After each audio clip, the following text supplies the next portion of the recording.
దేవుని ప్రియమైన బిడ్డలారా, ప్రభువైన యేసుక్రీస్తు వారి నామంలో మీ అందరికీ నా హృదయపూర్వకమైన వందనాలు చెల్లిస్తున్నాను.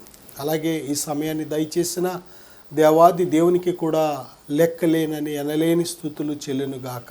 దేవుని బిడ్డలారా, ఈరోజు సిలువను గూర్చి కొద్ది మాటలు మనం ధ్యానం చేయబోతున్నాం.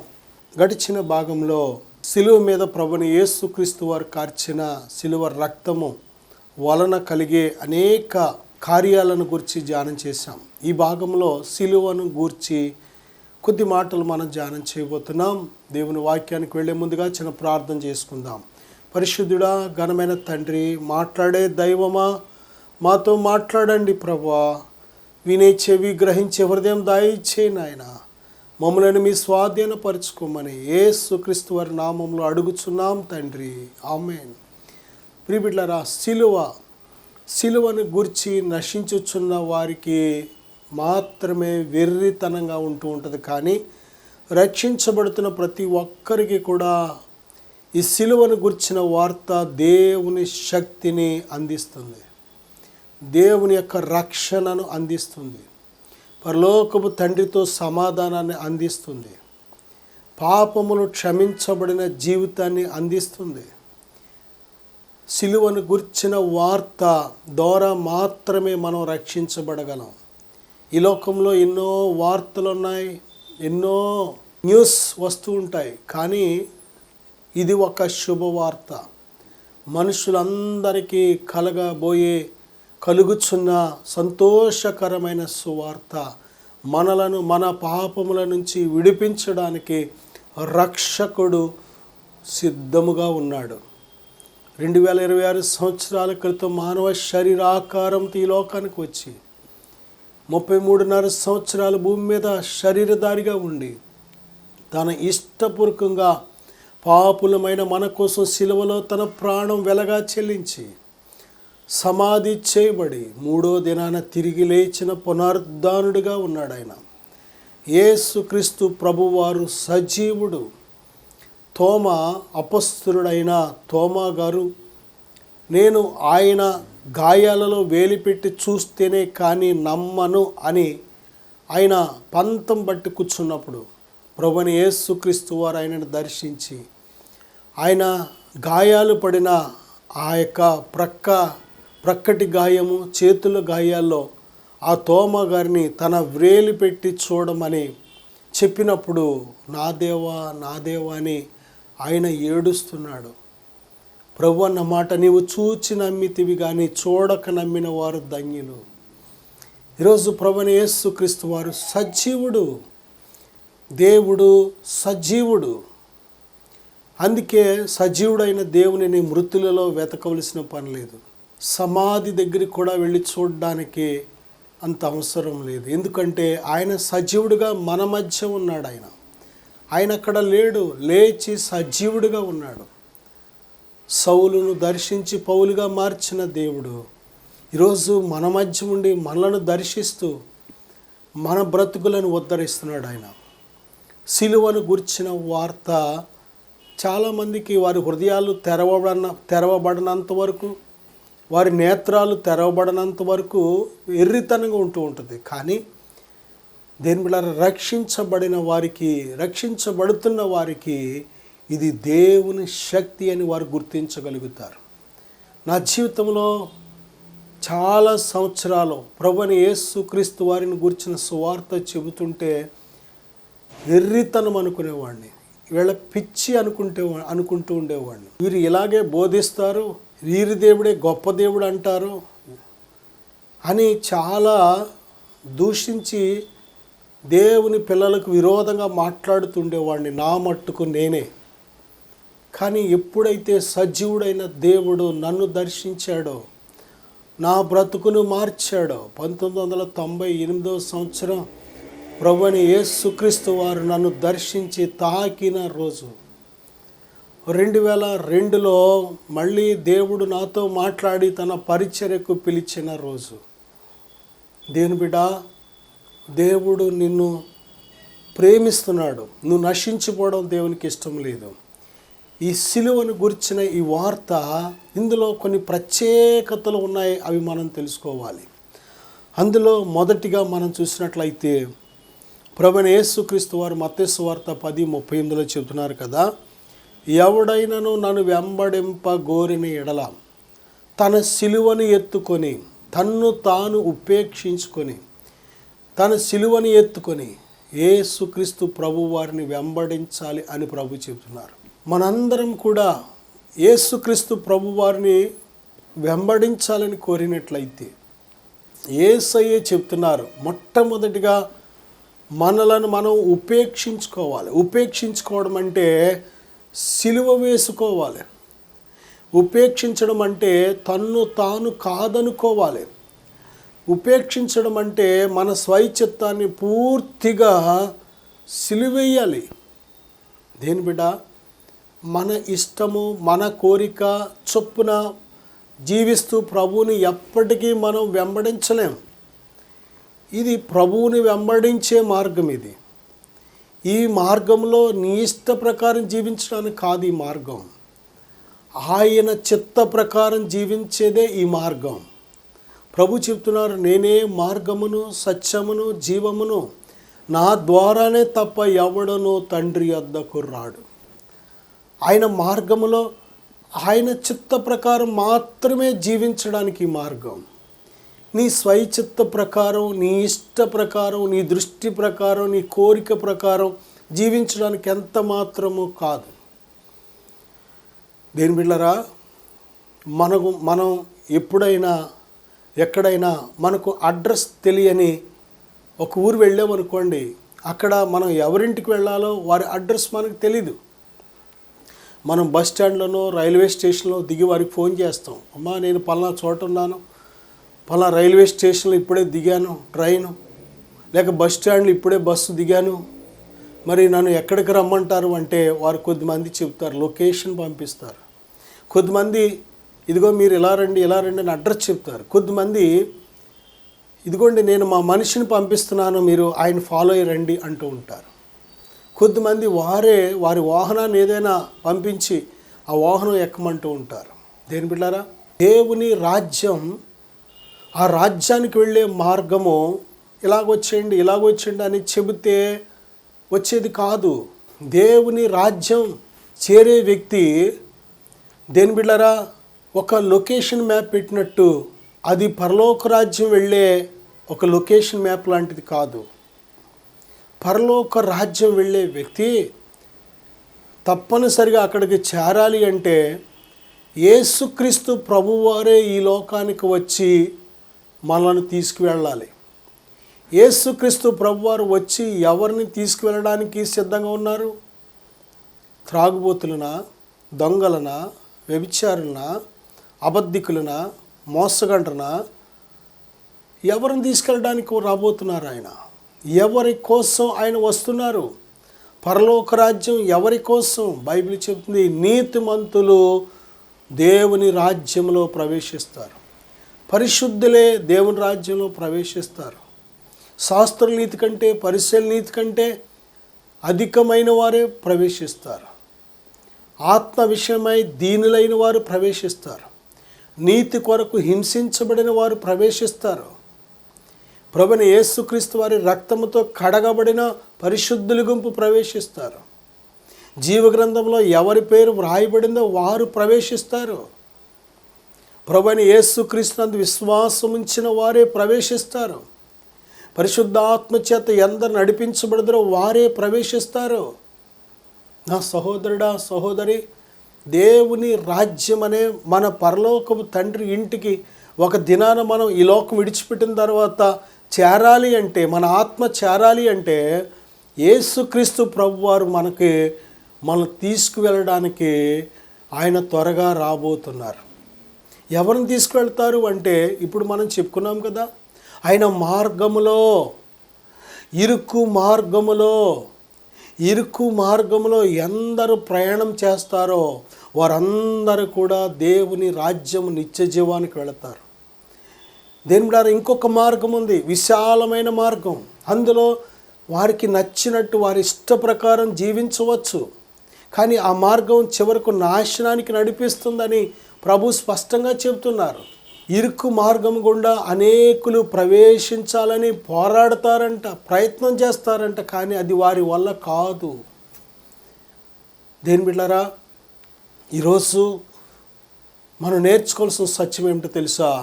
దేవుని పిల్లలు, దేవుని రాజ్యానికి అర్హులు అనబడే ప్రతి ఒక్కరూ కూడా నేర్చుకోవాల్సిన సత్యం ఏమిటంటే, సిలువను గూర్చి ఒక సత్యం మనం తెలుసుకోవాలి. అదేమిటంటే, మనలను మనం సిలువ వేయబడాలి. సిలువ వేయబడ్డం అంటే చెక్కల మీద పడుకోబెట్టి మేకులతో కొట్టి చంపడం కాదు దాని అర్థం.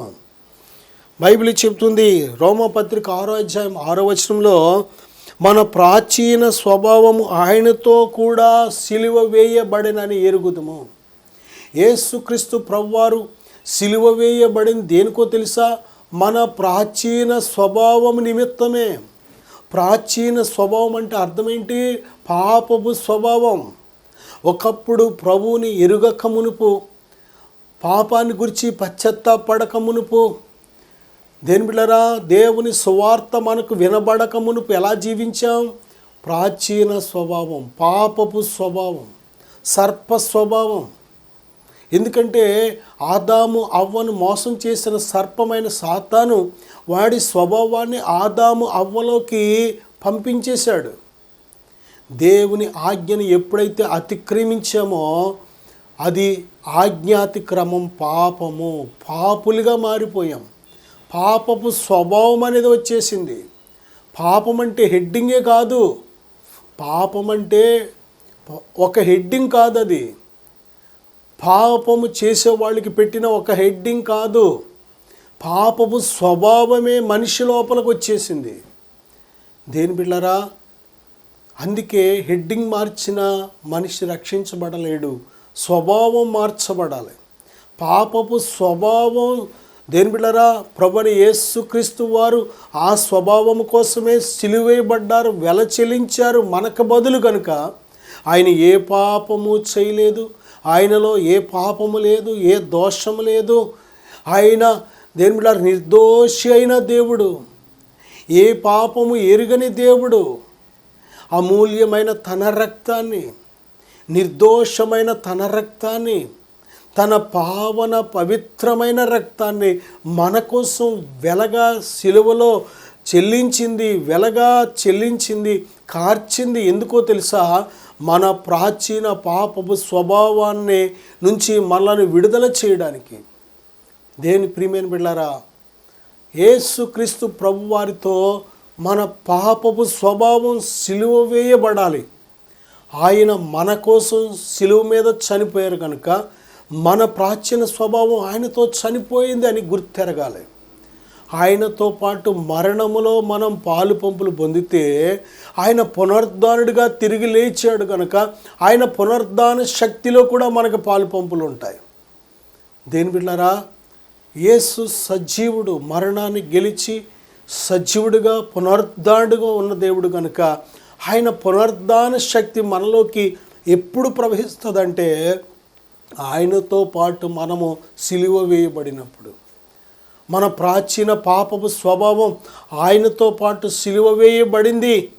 అపొస్తలుడైన పౌలు అంటాడు కదా, ఇకను జీవించువాడను నేను కాదు, క్రీస్తే నాయందు ఉన్నాడు అని గలతీ 2:20 స్పష్టంగా చెబుతున్నాడు.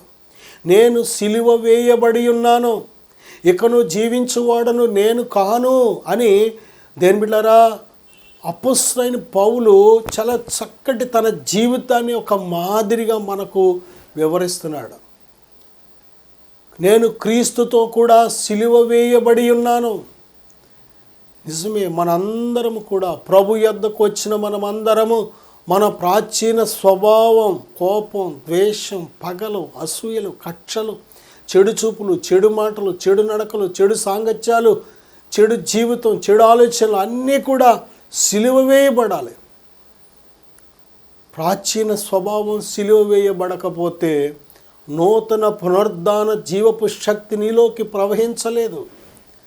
మనము క్రొత్తగా ఒక ఇల్లు కట్టుకోవాలనుకున్నాం అనుకోండి, మన దగ్గర ఇల్లు కట్టేటంత డబ్బు ఉంది, ఇల్లు కట్టాలనుకుంటున్నాం, అయితే దానికి చేయవలసిన ప్రాముఖ్యమైన పని ఏంటో తెలుసా?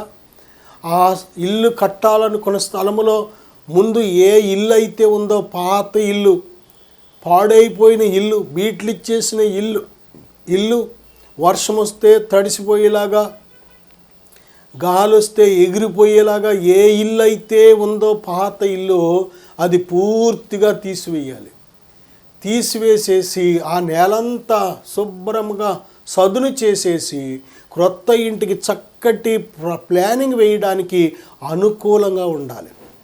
అందుకే బైబిల్ చెప్తుంది, ఎవడైనాను క్రీస్తునందున ఎడల వాడు నూతన సృష్టి.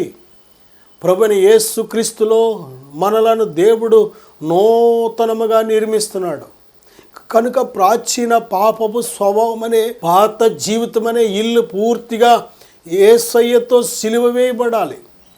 యేసయ్యతో సిలువ వేయబడకపోతే, దేవుని ప్రియమైన బిడ్డలారా, యేసయ్యతో మన ప్రాచీన స్వభావం సిలువ వేయబడకపోతే, చూడండి, ఒక కొత్త బట్టకు పాత బట్ట మాసికి వేసామనుకోండి, ఎక్కడైనా చిరిగిందని ఎలాగుంటుంది? పాత బట్టకు కొత్త బట్ట మాసికి వేసామనుకోండి, ఎలాగుంటుంది? దేని బిడ్డారా, క్రొత్త ద్రాక్షరసము పాత పాడైపోయిన గిన్నెల్లో వేసుకొని తాగితే ఎలాగుంటుంది? క్రొత్త గిన్నెల్లో పాత మురిగిపోయిన ద్రాక్షరసం, కంపు కొట్టే ద్రాక్షరసం క్రొత్త గిన్నెల్లో వేసుకొని తాగితే ఎలాగుంటుంది? అలాగుంటుంది. యేసుక్రీస్తు ప్రభు నమ్ముకున్నామన్న పేరే కానీ మారు మనసు లేకపోతే, మన జీవితం ఇతరులకు మాదిరిగా లేకపోతే, దేని బిడ్డారా, నమ్ముకోలేనుల కంటే నమ్ముకొని వేషధారులుగా బ్రతుకుతున్న వారి నిమిత్తం దేవుని నామం ఎక్కువగా అవమానించబడుతూ ఉంటుంది. దేవుణ్ణి నమ్ముకొని కూడా ఈరోజు పాపం మానలేని వాళ్ళు, దేవుణ్ణి నమ్ముకొని మందిరానికి వెళుతూ కూడా బ్రతుకులు మారలేని వాళ్ళు, మందు మానలేని వాళ్ళు, అక్రమ సంబంధాలు మానలేని వాళ్ళు, చుట్టలో సిగరెట్లు మానలేని వాళ్ళు, అబద్ధాలు బూతులు మానలేని వాళ్ళు, గొడవలు కోపాలు ద్వేషాలు పగలు కక్షలు ఇలాంటి విడిచిపెట్టలేని వాళ్ళు, వారి వల్ల దేవుని నామం ఎంత అవమానపరచబడుతుంది. నా సహోదరుడా సహోదరి, పాత ప్రాచీన స్వభావం సిలువ వేయబడాలి. యేసుక్రీస్తు ప్రభువారిచ్చే నూతన జీవం నీవు పొందుకోవాలంటే పాత ప్రాచీన స్వభావం ప్రభువైన యేసుక్రీస్తు వారితో సిలువ వేయబడిందని నువ్వు ఎప్పుడైతే ఎరుగుతావో అప్పుడే ఆయన పునరుద్ధాన శక్తి, ఆయన జీవము మనలో ప్రవహించడం ప్రారంభిస్తుంది. దేని బిడ్డలారా, ప్రభు చెప్తున్నారు, ఎవడైనాను ఆయనను వెంబడింపగోరిన ఎడల తన్ను తాను ఉపేక్షించుకొని, ఇక నీ ఇష్టం కాదు, నీ కోరిక కాదు, నీ ప్రణాళిక కాదు, దేవా ఇదిగో నీ చిత్తం. దేవుడు తన ఆలోచనతో నిన్ను నడిపిస్తాడు. నువ్వు అడిగిన ఊహించిన దానికంటే ఆయన మహోన్నతమైన ప్రణాళికలతో నిన్ను నడిపిస్తున్నప్పుడు, దేని బిడ్డారా, చూసేవారికి అర్థమవుతుంది, ఇంత జ్ఞానం వీడికి ఎలాగొచ్చింది, ఇంత శక్తి ఎలాగొచ్చింది, ఇంత స్తోమత ఎలాగొచ్చింది, ఇంత కాపుదల భద్రత వీడికి ఎలాగొస్తుంది. అన్నీ కూడా నిన్ను చూస్తున్నవారు, గమనిస్తున్నవారు చెప్తూ ఉంటారో ఇది దేవుని శక్తే కానీ మరొకటి కాదు అని. నా సహోదరుడా సహోదరి, దేవుని ప్రియమైన బిడ్డలారా, దేవుడు మనలను శాశ్వతమైన ప్రేమతో ప్రేమిస్తున్నాడు. మనము నూతనంగా జన్మించాలని దేవుడు ఆశపడుతున్నాడు. ఒకడు నూతనంగా జన్మించితేనే కానీ దేవుని రాజ్యం చూడలేడు. ఆ నూతనంగా జన్మించడం అంటే అర్థం ఏంటంటే, నీ ప్రాచీన పాపపు నిమిత్తము ప్రభువైన యేసుక్రీస్తు వారి సిలువలో ఆయన వధించబడ్డారు కనుక, వెల చెల్లించారు కనుక, ఆ ప్రభువైన యేసునందు విశ్వాసం ఉంచి నీ ప్రాచీన స్వభావాన్ని దేవుడు పూర్తిగా కడిగేసి ఆయన నీకు నూతనమైన మనసునిస్తున్నాడు, నూతన సృష్టి వంటి జీవితాన్ని ఇస్తున్నాడు. పరిశుద్ధాత్మ దేవుడు మనలోకి వచ్చినప్పుడు మన జీవితమే నూతనంగా మారిపోతుంది. దేవుని ఆత్మ మనలో ఉన్నప్పుడు మనం నూతన సృష్టిగా మారిపోతున్నాం. పరలోకపు ఆలోచనలతో నిండిపోతున్నాం. ఆత్మ సంబంధమైన మనసు, ఆలోచనలు, క్రియలతో, ఫలాలతో నిండిపోతున్నాం. పరిశుద్ధాత్మ ఆయన మనలో నివాసం ఉండడం ప్రారంభించిన క్షణం నుంచి మనము క్రీస్తు పరిమళ సువాసన వస్తాం. మన శత్రువులను క్షమించగలుగుతాం, ప్రేమించగలుగుతాం. కొన్నిసార్లు మనల్ని హింసించే వారి కోసం కూడా ప్రార్థన చేయగలుగుతాం. దేని బిడ్డారా, నీ చుట్టూ 10,000 శ్రమలు పొంచి ఉన్నా సరే నవ్వుతూ ధైర్యంగా ఉండగలుగుతావు. అది దేవుని శక్తి. దేవుని ఆత్మ నీలో ఉన్నప్పుడు నీ జీవిత లైఫ్ స్టైలే మారిపోతుంది, నీ జీవితం విధానమే మారిపోతుంది. భయపడవు. దేవునికి భయపడేవాడు లోకంలో ఉండే పరిస్థితులకు భయపడడు. దేవునికి భయపడేవాడు శ్రమలకు భయపడడు. దేవునికి భయపడేవాడు శత్రువులకు భయపడడు. దేవునికి భయపడేవాడు ఎటువంటి సవాళ్ళు ఎదురైనా, ఎటువంటి విపత్కరమైన పరిస్థితులు ఎదురైనా, కఠినమైన పరిస్థితులు ఎదురైనా, గాఢాంధకారపు లాంటి పరిస్థితులు ఎదురైనా భయపడడు. ఎందుకంటే దేవునికి భయపడేవాడు, దేవుని భయం కలిగిన వాడు ఎవరిని లెక్క చేయడు. మోషే దేవునికి భయపడేవాడు.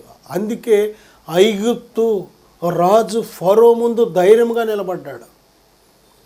మోషేలో ఉన్న ధైర్యాన్ని, ఆ శక్తిని, దేవుని ప్రభావాన్ని, మహిమను ఐగుప్తు రాజు ఫరో గమనించాడు. నా సహోదరుడా, సహోదరి, నువ్వు దేవునితో స్నేహం చేయడానికే దేవుని నిన్ను పుట్టించాడు. నువ్వు దేవునితో సహవాసం చేయడానికే దేవుడు నిన్ను నిర్మించాడు. ఈ భూమి మీద సజీవుడిగా, సజీవురాలిగా ఇంకా ఎందుకు ఉంచాడో తెలుసా? మనం దేవునితో నడవాలని, ఈ లోకానికి ఒక మాదిరిగా ఉండాలని, క్రీస్తు పరిమళ సువాసన మన జీవితాల ద్వారా రావాలని. దేని బిడ్డ, ఆయన సిలువని ఎత్తుకొని మొదటిగా మనలను మనం ఉపేక్షించుకొని, అంటే సిలువ వేయబడి ఏం చేయాలో తెలుసా? మన సిలువని ఎత్తుకొని ఆయనను వెంబడించాలి. ప్రభువారు మనకిచ్చిన సిలువ బాధ్యత. యేసుక్రీస్తు ప్రభువారు సిలువలో, దేని బిడ్డారా, అంత భయంకరమైన బాధలో ఉన్నా సరే తల్లి అయిన మరియను చూసి ఏమంటున్నారు తెలుసా? తన శిష్యుడి వైపు చూపించి, అమ్మా ఇదిగో నీ కుమారుడు. శిష్యుడి వైపు చూసి తన తల్లిని గురించి, ఇదిగో నీ తల్లి అని తల్లిని గుర్చిన బాధ్యత. ఈరోజు కుటుంబాన్ని గుర్చిన బాధ్యత. దేని బిడ్డలారా, ఎంతమంది మన కుటుంబాల పట్ల బాధ్యత కలిగి ప్రవర్తిస్తున్నాం? ఎంతమంది దేవుడు వారికి ఇచ్చిన సిలువను నమ్మకంగా వెంబడిస్తున్నారు? ఈరోజు ఎంతోమంది వారి కుటుంబాన్ని గుర్చిన సిలువను, అంటే బాధ్యతను విడిచిపెట్టేస్తున్న వాళ్ళు ఎంతోమంది. మన సిలువను మనం ఎత్తుకోవాలి, ఎత్తుకొని ప్రభువుని వెంబడించాలి. ప్రభు మార్గములో ఆయన ఆలోచన ప్రకారం మనం జీవించాలి. మన ప్రతి విషయంలో ఆయనకు చోటు ఇవ్వాలి. మన ప్రవర్తన అంతటి యందు ఆయన అధికారానికి ఒప్పుకోవాలి. మనం ఎప్పుడైతే దేవునికి ఆ విధముగా లోబడి జీవిస్తామో అదే ఆత్మీయ జీవితం, అదే విశ్వాస ప్రయాణం. మన సిలువను ఎత్తుకోకుండా ప్రభుని వెంబడించడం సరైంది కాదు. మనలను మనం ఉపేక్షించుకొనకుండా ఆయన సిలువను ఎత్తుకొని వెంబడించడం సరైంది కాదు. దేని బిడ్డారా, సిలువ దేనికి ప్రాముఖ్యంగా సూచిస్తుందంటే మన వ్యక్తిగత జీవితం సిలువ వేయబడాలి అని సూచిస్తుంది. రెండవదిగా మనం చూస్తే సిలువ దేనికి సాదృశ్యం అంటే శరీర ఇచ్చలు సిలువ వేయబడాలి. చూడండి, గలతీ పత్రిక 5:24లో క్రీస్తు యేసు సంబంధులు శరీరమును దాని ఇచ్చలతోనూ దురాశలతోనూ సిలువ వేసి ఉన్నారు. ఈ శరీరం మనతో ఉన్నంత వరకు శరీర సంబంధమైన కార్యాలు, శరీర సంబంధమైన ఇచ్చలు, శరీర సంబంధమైన మనస్సు మనతో యుద్ధం చేస్తూనే ఉంటుంది. అందుకే బైబిల్ చెబుతుంది, ఆత్మకు విరోధముగా శరీరము, శరీరమునకు విరోధంగా ఆత్మ, ఇవి ఒకదానికొకటి విరోధంగా ఉన్నాయి. కాబట్టి మనము ఏమి నిశ్చయిస్తామో వాటిని చేయలేకపోవడానికి కారణం ఏంటంటే శరీరం మనతో పోరాడుతూ ఉంటుంది.